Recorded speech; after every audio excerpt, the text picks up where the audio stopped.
I'm Josiah Woolman. I'm a second-year student for the Progressive Welding Technology at Mitchell Tech. When I first came to the school, right away I could tell that people that worked here, they were dedicated to training the new generation of workers. They put in their time and hours to teach you how to weld from the ground up. If you came here with no welding experience, they would be able to turn you into a welder. I'm Mackenzie Bumgar. I am a second-year Progressive Welding student at Mitchell Technical College. My attitude towards being a woman in a predominantly male field is that I can do it better than they can.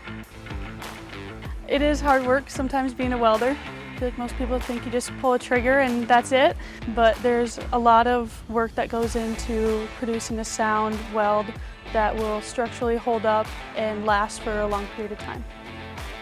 When I made the move across the state, I never felt too afraid of doing it.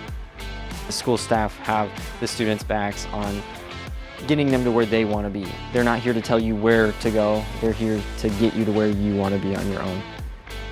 It feels good to have that security, knowing that if I need a job, I'll be able to find one. After I graduate from Mitchell Technical College, I will be going to a company I signed my Bill Dakota scholarship. They pay for your school and you work for them for agreed upon amount of years after you're done with school. So I have 3 years that I signed for them. You're gonna love Mitchell Tech, so get ready. You're gonna love Mitchell Tech, so get ready.